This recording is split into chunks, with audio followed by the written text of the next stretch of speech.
Well, hello. Monday night, Monday fun day. Back at work we go. Absolutely. Back in the rat race. How are we all doing though? Hopefully you all had a lovely weekend and hopefully Monday has been kind to you. The weather in the UK is looking a little bit ropey now, which was forecast this week. Thunderstorms and goodness knows what else. I forgot to mention yesterday as well, of course, over the weekend we had a solar storm, which caused the people in the UK to be able to see the aurora borealis. A lot of people couldn't see them through the naked eye. They had to look at it through their camera phones, which enabled them to look at the aurora borealis. Me, no, couldn't see a thing. Saw lots of pictures of them on Facebook the following day, but no, didn't spot a thing. And I did look quite hard. And the sky was clear as well, because it wasn't particularly cloudy. I think there was too much light pollution where I was. I think that's half the problem. Tonight we have an episode of Sam Spade. This one's called The Hot 100 Grand Caper. I only tasted capers for the first time the other week. Quite like them. Not too many. They're quite bitter, aren't they? A bit vinegary because they're obviously pickled. They taste very nice with tuna mayonnaise in a jacket potato. So if you want to spice up your tuna mayonnaise a little bit, put some capers in them. But this is The Hot 100 Grand Caper. First broadcast on the 19th September 1948. The Adventures of Sam Spade, Detective.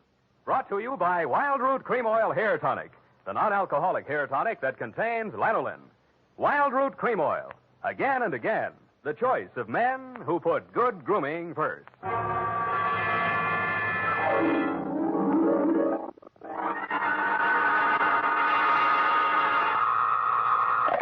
Sam Spade Detective Agency. This is Sam, Blackleg Spade, the third most dangerous gambler on the Barbary Coast. Oh, Sam, not horses again. Horses, women, and the gaming tables, Effie, the diversions of the elite. Well, divert yourself with this, Sam.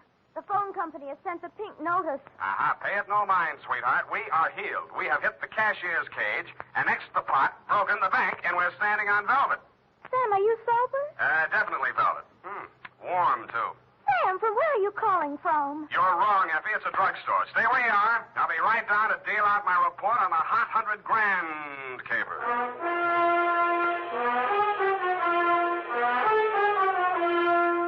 Dashiell Hammett, America's leading detective fiction writer and creator of Sam Spade, the hard-boiled private eye, and William Spear, radio's outstanding producer-director of mystery and crime drama, join their talents to make your hair stand on end with the adventures of Sam Spade. Presented by the makers of Wild Root Cream Oil for the hair. It's smart to buy things the whole family can use, isn't it? That's why I say it's smart to buy Wild Root Cream Oil Hair Tonic. To Mom, to Dad, to the children, Wild Root Cream Oil is really a friend indeed. Non-alcoholic Wild Root Cream Oil with lanolin grooms the hair neatly and naturally, relieves dryness, removes loose, ugly dandruff. I hope you have a big family-sized bottle of Wild Root Cream Oil in your home. Get Wild Root Cream Oil Hair Tonic. Again and again, the choice of men who put good grooming first. And now, with Howard Duff starring as Spade, Wild Root brings to the air the greatest private detective of them all in the adventures of Sam Spade.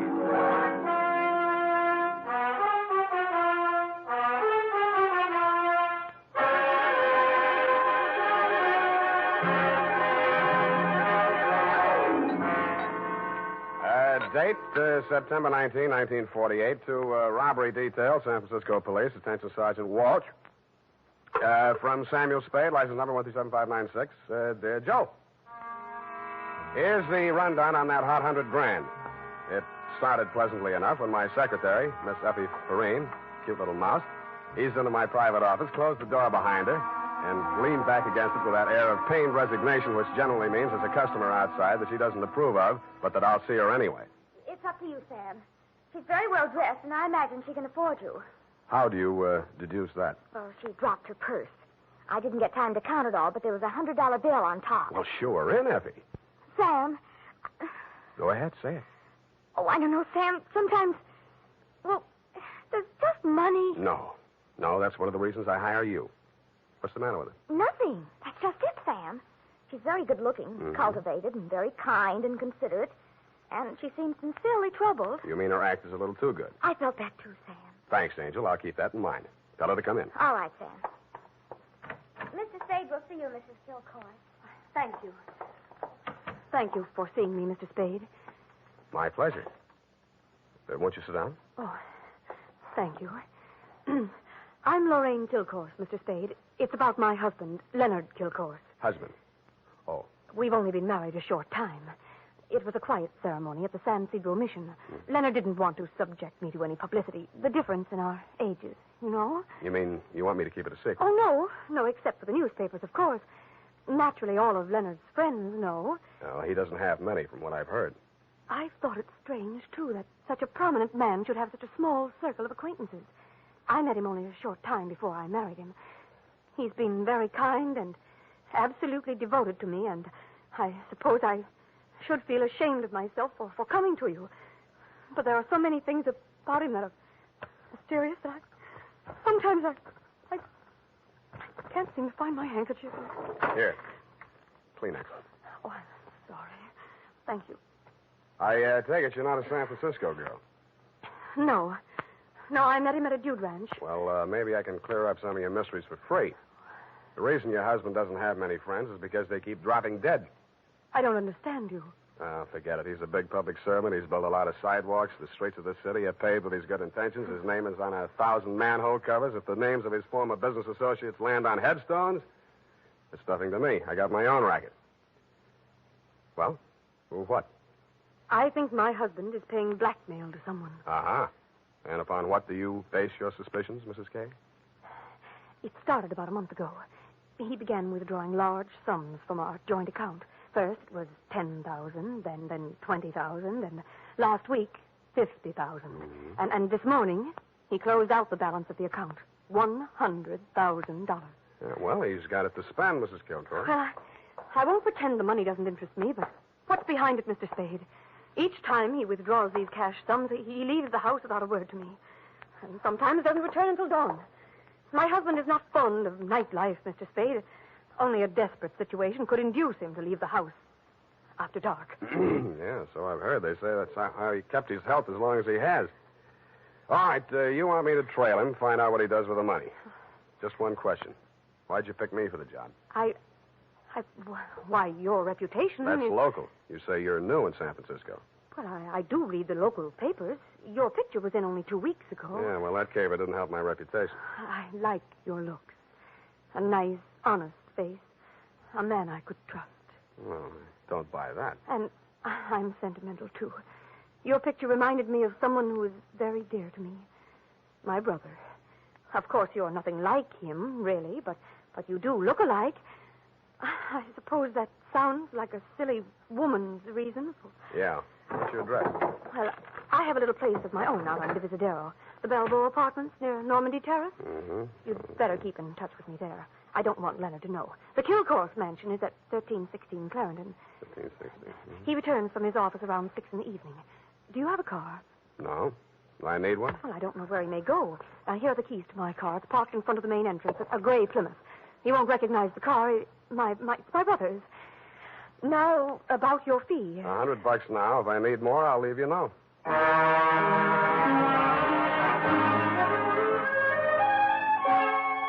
had an uneasy feeling I would need more. The last detective that tried to follow Leonard Kilcourse had hospital insurance. I don't. But I'm a gambler at heart, so I parked Lorraine's Plymouth across the street from the Kilcourse mansion and waited. At 9 p.m., Mr. Kilcourse, much too old for her, came out the front door and flagged down a taxi. I made an illegal U-turn and followed. The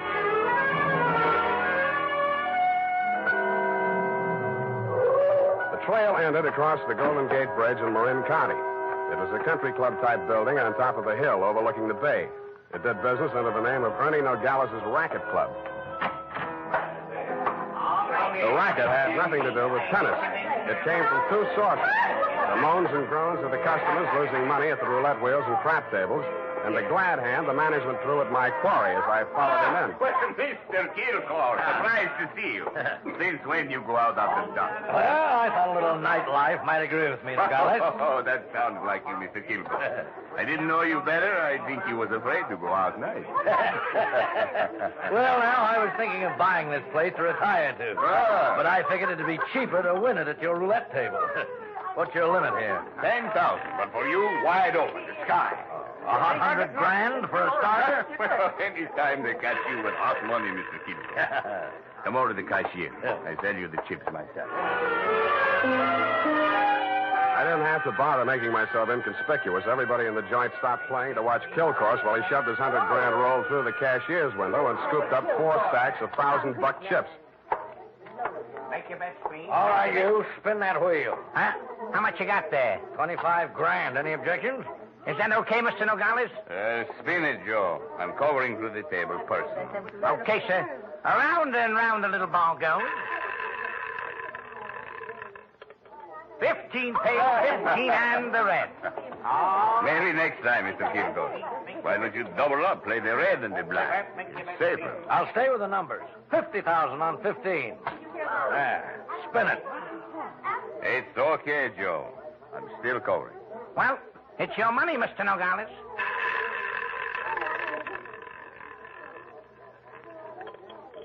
Number 4 pays. Number 4 and the red again. Yep. 25 grand more on 15. Look, Mr. Kilcorn, go on, enjoy yourself. Take it off your income tax, but please spend those. Spread them out a little there, those chips, huh? It looks bad for the house. What kind of a joint is this? Can't you cover the bets? Okay, Joe. He asked for it. Okay, sir.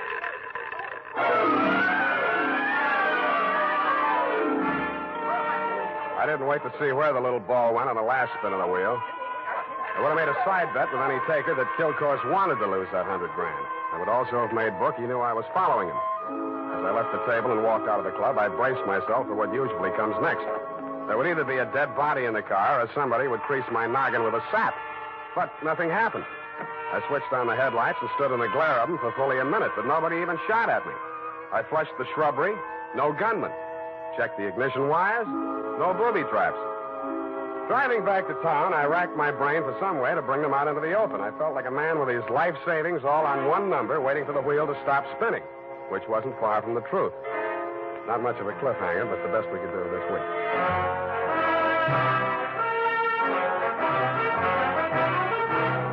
The makers of Wild Root Cream Oil are presenting the weekly Sunday adventure of Dashiell Hammett's famous private detective, Sam Spade.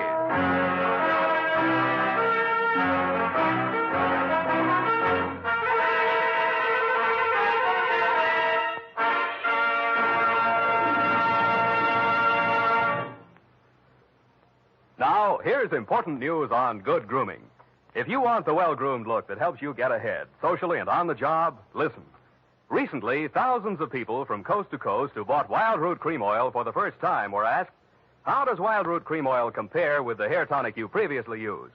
The results were amazing. Better than 4 out of 5 who replied said they preferred Wild Root Cream Oil. Remember, non-alcoholic Wild Root Cream Oil contains lanolin. It grooms the hair naturally, relieves dryness, and removes loose, ugly dandruff.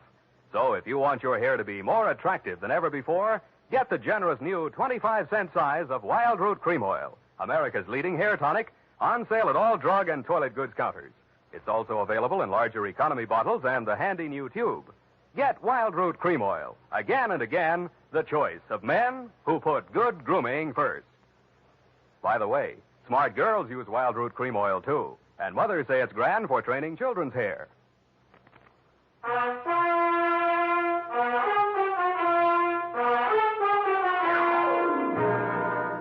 And now, back to the hot 100 grand caper. Tonight's adventure with Sam Spade.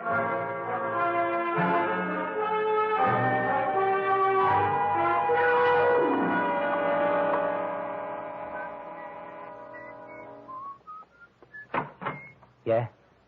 This Mrs. Kilcourse's apartment? Yeah? She here? Yeah? Well, can I come in? Yeah? Tommy?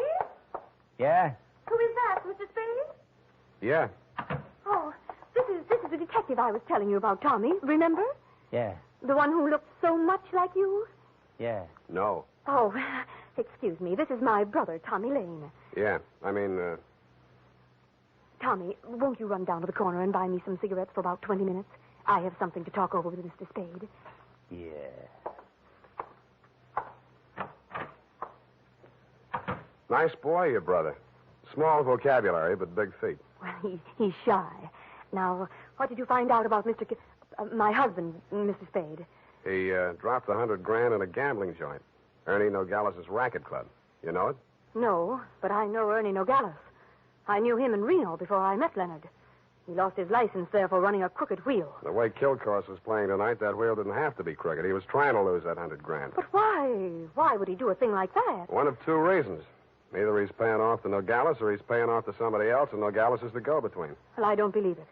Ernie is a crooked gambler, but he doesn't touch blackmail. And your husband isn't stupid enough to drop $100,000 in 3 turns of a wheel. Anyway, I'm not tangled with him and or the Ernie Nogales mob for $100 of your money or anybody else's. Here, take it. Well, and here are your car keys. No, wait, please. You can't desert me now. Why not? Well, I haven't told you everything. I'd hoped I wouldn't have to. About your brother? How did you know?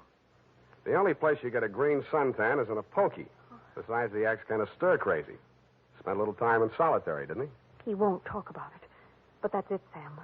That's why Leonard is paying that blackmail money to Nogales. You just said Nogales wouldn't touch blackmail. Any other corrections you'd like to make in your copy before we proceed? Yes. Well, I might as well tell you everything. Why not? I knew when I came to you this morning that my husband was paying this money to Nogales. I knew because I asked him to. You and Ernie Nogales are working together?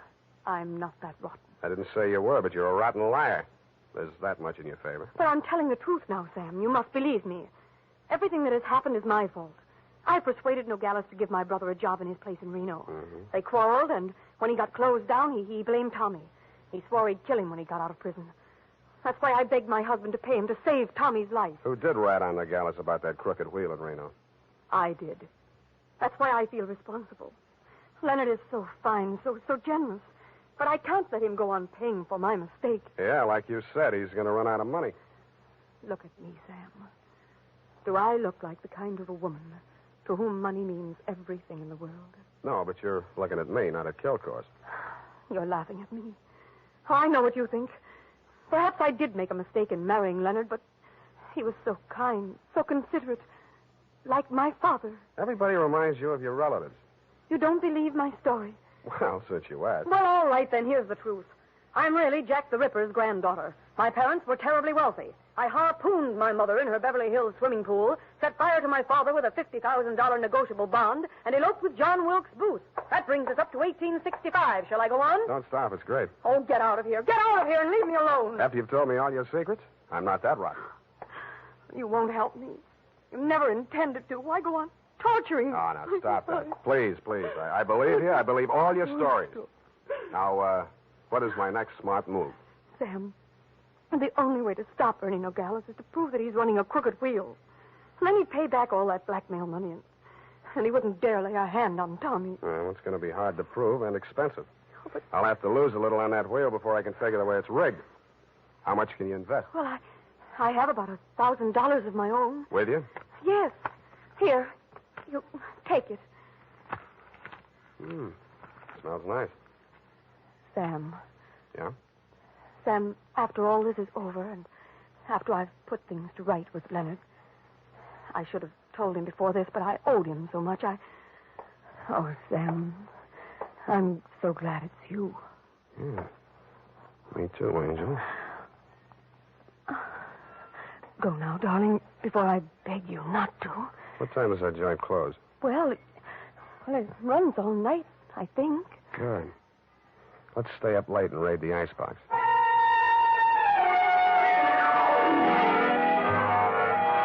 Around 2 in the a.m., when I low-geared the Plymouth up the long, steep driveway to Ernie Nogales' racket club, backed into the parking space nearest the road with the car headed downhill for a quick getaway just in case, and I went in. The joint was still going full blast. I bought $500 worth of chips, swaggered over to the table where Kilcourse had dropped his $100,000, and nonchalantly flipped the blue chip onto the red. Appalachia, ladies and gentlemen. Make your game. Okay, that's all. Around and round the little ball goes. I didn't look to see where the little ball went. Most of the money was on red, so it was bound to turn up black. A red, please. What? Number 15. Place your bets, please. Make your game, ladies and gentlemen. Around and round it goes. The chips were spread around more the next turn, so I stacked 100 at the bottom of the 1 to 34 column. With a crooked wheel, my 100 made it the best bet to lose. And 19, and the red wins again. Hey! I plunked 500 down on number 5 and raked in 17,500. I left my original bet on the table. When the little ball fell into the pocket, I was $35,000 to the good from my point of view, but not from my clients. I doubled my bet and looked apprehensively around. There were no surly characters edging up behind me. In fact, the only surly character in sight was Ernie Nogales, and he looked happy. That didn't make much sense. When my bankroll got to $105,000, I played a hunch. I threw $5,000 of it back on the table and lost it. That made a kind of sense. I cashed in the rest of my chips and squeezed the $100,000 U.S. currency into my inside pocket. If anybody aimed for my heart, it was thick enough to stop the slug, which was some comfort. But what I saw when I walked out to the parking lot was no comfort at all. I'd gotten just a glimpse of it through some trees. A sedan backed into a driveway halfway down the hill. It was blacked out except for 5 glowing cigar ends that showed through the windows. I could think of only one reason for 5 cigar smokers to be parked in that particular spot at that particular moment. The Plymouth was where I had parked it, pointing straight down the hill. I slammed the door but didn't get in. Then I listened. The car down the hill was getting ready, too. I cracked the door of the Plymouth wide enough to get my arm inside and pressed the starter with the heel of my hand. I switched on the lights, pushed the clutch with my left hand, used my right to shift it into low. Then I pulled the hand throttle out all the way and let it go.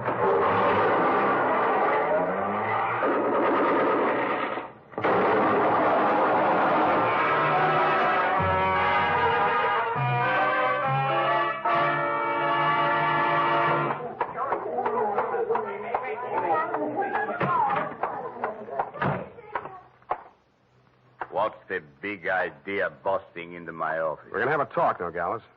Please, don't wave that heater at me. It makes me nervous. I don't like guns. I don't either. That's why I'm here. Put your hands on top of the desk and keep them there. All right. Give me back that roll. I give you clean money for it. It was a gamble, so I lost. Can you blame me? Where'd you get this money? I buy it. 50 cents on the dollar. I don't ask where it came from, but I read the papers. I figured it was that shipyard payroll job a few days back. Like it just fell in my lap. I figured it'd make $50,000 instead of Kilcore's 5. I guess that was dirty trick you just out of stir, Tommy, huh? I got news for you, Nogales. I didn't know this money was hot, and I am not Tommy Lane. No? Then what? Private Dick. Tommy's sister hired me to take the fall for him. Look, I got most of the caper. Kilcourse wanted to pay Tommy $100,000. You rigged the wheel so Kilcourse would lose it one night, and Tommy would win it back the next night. Now, what was Kilcourse paying him off for? No caper, legitimate. He was sent up for bribing a public official. You mean he was the payoff man for Kilcourse's contracting firm? Sure, legitimate business. And the grand jury went out after Kilcourse. Tommy took the rap, that's all, for a price. Yeah, $100,000. Thanks, Nogales. That's all I needed. Oh, Sam, I was afraid I might be too late. You are, Oh, I sweetheart. have so many things to explain. Where can you talk? Right in here. But who's this man? Why, that's your old sweetie from Reno, Ernie Nogales, remember? What's the matter with you two? You crazy? Oh, Sam, I should have told you the truth from the beginning. Check. The Nogales yarn, I can understand, but why did you tell me you were Kilcourse's wife? I was desperate. I had to say something. It was the only explanation I could think of for my interest in this case, without telling the truth. But you were making a pigeon out of me. I don't know about such things, Sam. All I know is I'm here in time to warn you. You mustn't walk out of here with that money. Listen, They may kill you to get it back. They already did. They're combing the wreckage of that car right now, looking for my body. Then Tommy was right. They did mean to kill him. How'd he get the rumble? While he was in prison, from another man that Kilcourse framed. He was in for life, so it was safe for him to talk. Hey, you two. Yeah, Nogales? That car that just drove up. I think that's Mr. Kilcourse. Oh, Hey, what's your hurry? Don't let me go! Come on, what's your hurry? Tommy's out there in that cab. I've got to warn him. Or tip off Kilcourse. Which is it? No, Sam, you've got to believe me. Sit down. Stop that. You two have fun. I'm getting out of here. Go ahead. Now, listen, sweet Lorraine, you may as well save your breath for those explanations. You're staying right here until the caper's all wrapped up. Here he comes. Have you got a gun, Sam? Yeah? Well, you better have it ready. Mm-mm. But Sam... Where's Nogales? I want to see him. He was called out of town, sir. I'm in charge. You Mr. Kilcourse? That's right. I want to know why you people have been interfering with my business. It might interest you to know that this building site's on an old Spanish land grant. Title's very shaky. I'll run an 8-lane highway straight through the middle of it and turn the rest of it into a game preserve. That's what I do to people who double-cross me. I tried to tell Mr. Nogales that, sir. He wouldn't listen to me. He tipped Tommy off for a split of $100,000, but I knew sooner or later we'd have to answer to you, Mr. Kilcourse. Oh, well, what's that? Here's your $100,000, sir. Count it. Well. What's your name, son? Sam Spade, sir. Well, I'm glad to meet an honest lad. Well, come along. You too, young lady. We'll all walk out together. Sam, what are you... What? Ah. Spade, huh? Yes, sir. I'm a private detective, but I'm ambitious. Politics? Yes, sir. Well, we'll run you for assembly. In the meantime, I believe there's an opening in one of the public services. Garbage disposal. Executive end, of course. Where the devil is that man with my car? Oh, there he is. You drop around to my office in the morning. Thank you, and good night, Mr. Kilcoy. Drive on, Horace. Back to the city. Oh, Sam. How could you? All those lies and just handing over the money like that, it wasn't yours. It wasn't Tommy's either, sweetheart. Get in. Well, Tommy, are you all right? Yeah. Drive us across the bridge, Tommy, will you? Yeah. Tommy, Yeah. Tommy, I'm afraid we'll have to do without the money. Yeah. Sam gave it to Mr. Kilcourse. Yeah. Now, don't get excited, Tommy. I'm sure Sam had a reason. Didn't you, Sam? Yeah. I mean, that was marked money from a payroll job. Oh, then it won't do him any good. It'll send him up for a good long stretch if the eyewitness story that goes along with it is good enough. And you're just the girl to tell it, sweetheart. Am I right, Tommy? Yeah.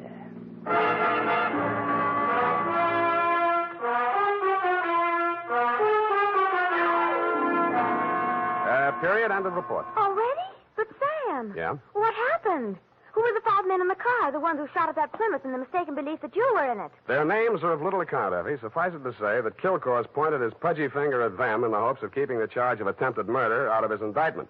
But I was too clever. I identified them. But Sam, you didn't see anything but their cigars glowing in the darkness. Have you never heard of Sherlock Holmes' monograph on the 49 varieties of tobacco ash, you fool? But Sam, Sherlock Holmes is only the segment of someone's imagination. He's a fictional detective. Well? You mean... Oh, Sam, you're tired. Yes, I am. It's affected your mind, winning all that money. Now, you just sit here and rest. All right. Think of the snowy mountaintops and blue skies. Mm. I'll just go and type this down. Snowy mountaintops. Winter sports yet. And now, listen to this. If you haven't yet tried Wild Root Cream Oil, the famous hair tonic that grooms your hair neatly and naturally, relieves dryness, and removes loose dandruff, then here's a wonderful way to get acquainted. Buy Wild Root Cream Oil in the new 25-cent size bottle at your drug or toilet goods counter. Also, ask your barber for a professional application of Wild Root Cream Oil hair tonic. Again and again, the choice of men who put good grooming first. Well,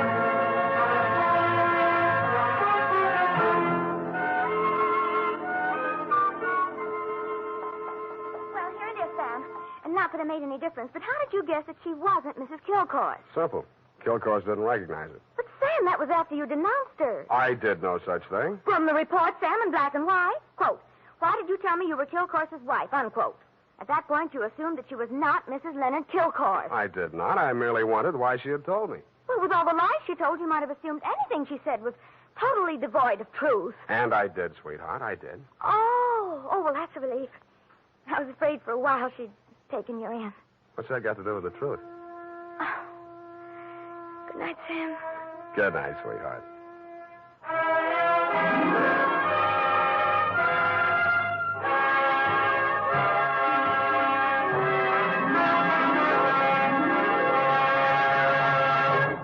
The Adventures of Sam Spade, Dashiell Hammett's famous private detective, are produced and directed by William Spear.